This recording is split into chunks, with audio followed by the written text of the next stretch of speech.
Hello, I'm Emily and I'm a student of the University of Gloucestershire.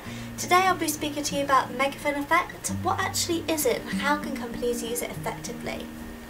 To start, the web has made it possible for ordinary consumers' judgments to go worldwide to effectively grab hold of the megaphone.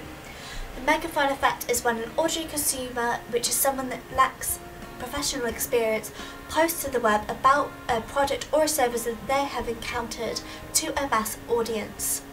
Fashion blogs are an example of the web phenomenon to be explained. One of the first fashion bloggers to grab hold of the megaphone was only 13. Her success brought her access to exclusive events, to gain free designer pieces and other perks. However, could the drastic change from being an ordinary consumer to being straight into the spotlight prove too difficult?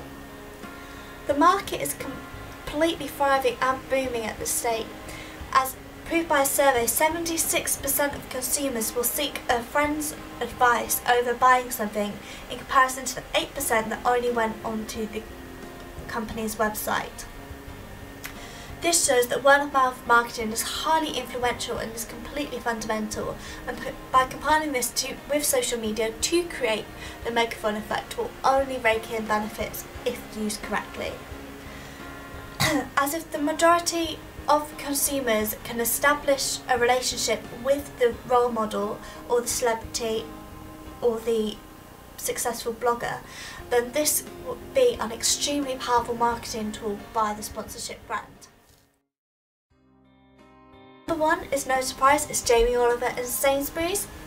In 2001, Sainsbury's signed the Naked Chef, and by 2003 they were only singing praise, as they stated that 75% of their adverts were more successful than the ones that ran before his arrival.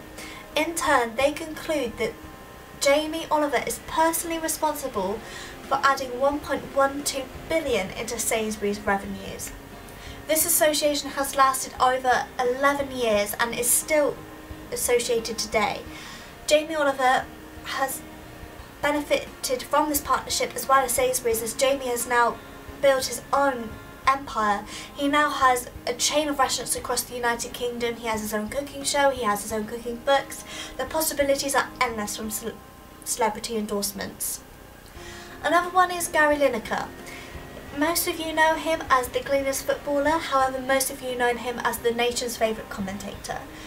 Gary Lineker has been the perfect face for walkers for 19 years. He is a trusted household name and is purely British, which is perfect for walkers to advertise within the United Kingdom. They have been collaborating for 19 years, which makes it one of the UK's longest running celebrity endorsements to date.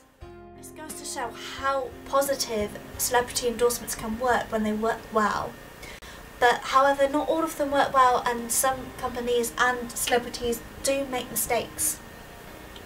Every decision comes with a risk, and when endorsing a brand with a consumer, the reputation of that consumer is associated with the particular company. If the blogger or celebrity creates a scandal or does something wrong, then the company could risk losing customers and gaining a bad reputation. I've narrowed down a couple examples of celebrity endorsements that have gone terribly wrong. Hertz is one of my top ones. They sponsored Simpson, a reported $550,000 a year for his spots in 1970.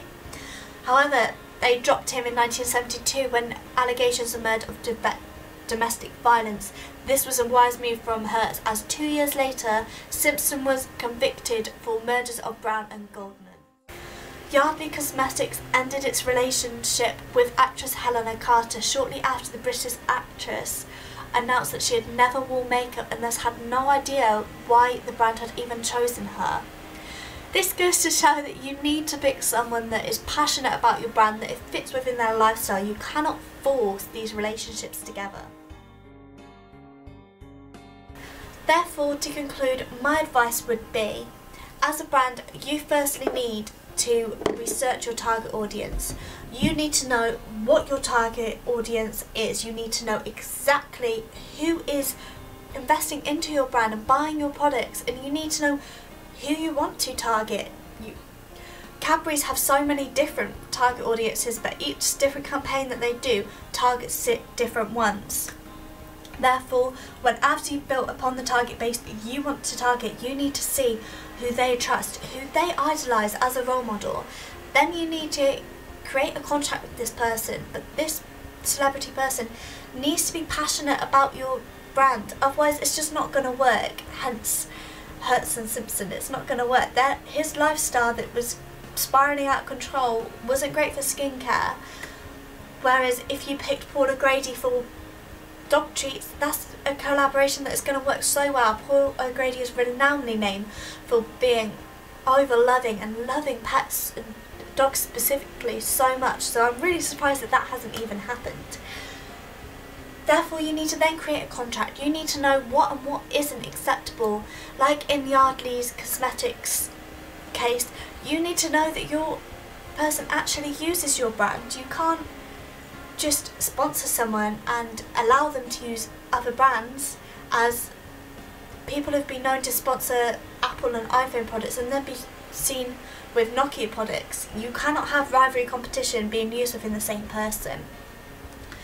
Therefore, to conclude, when brands are invested by ordinary consumers by the companies, this can be so powerful and many people can benefit. Not only can the consumer benefit as they've gained a successful product that is perfect for them, the company profits because they're selling more products, so their profits are going up, and the Megaphone person can also benefit because they can have their own success stemmed upon this, like in Jamie Oliver's case. But if the company doesn't pick their endorsement carefully, it could go terribly wrong, as consumers could even turn away from the company as they have failed to identify who the target audience is. In conclusion, if the Megaphone Effect is handled correctly and you have taken the steps that I have given you, then the firm will only rake in positive benefits.